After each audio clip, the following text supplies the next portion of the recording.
Okay guys, so yun, magte-testing po tayo ng 7 segment at pasyensya na, malabo yung ating camera dahil yung binili nating cellphone ay may problema. Huwag kayo bibili ng Redmi Note 13 Pro, so napakasaklap, napakamahal, tapos ganyan yung nangyayari.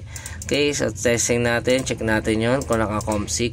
So naka-COM6, para ma-confirm natin kung tama ang COM6 is punta tayo device management. Ayan, so makikita natin naka-COM6 siya dito.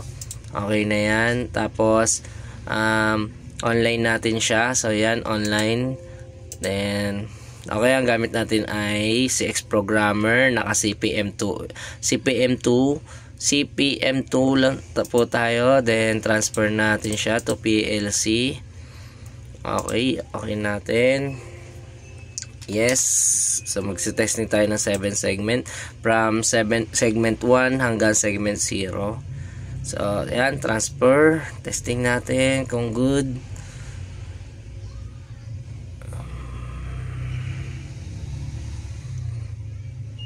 Okay, good. Yes natin. So walang problema, kailangan lang natin siya i-start. So start natin siya, naka-ship registered po tayo. So start.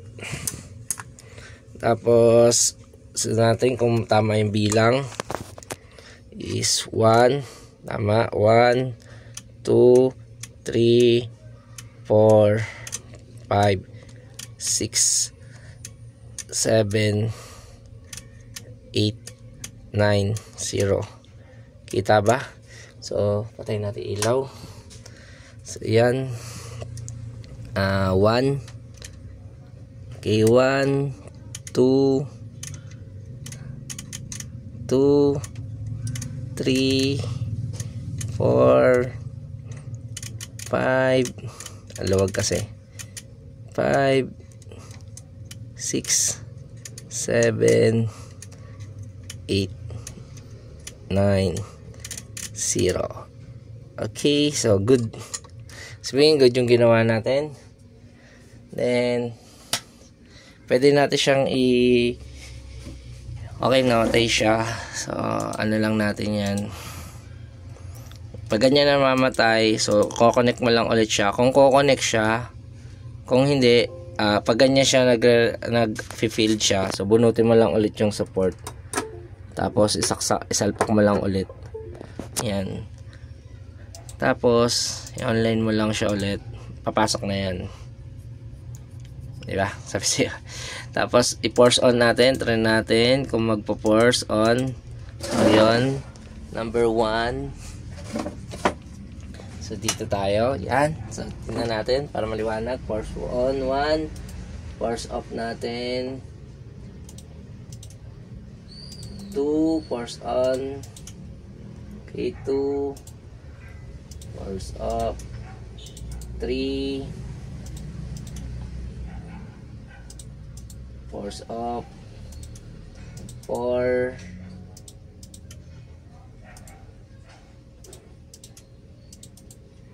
5,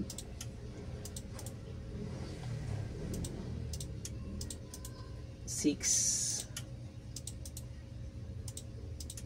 7,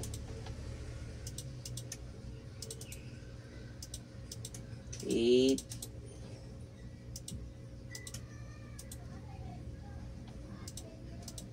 9,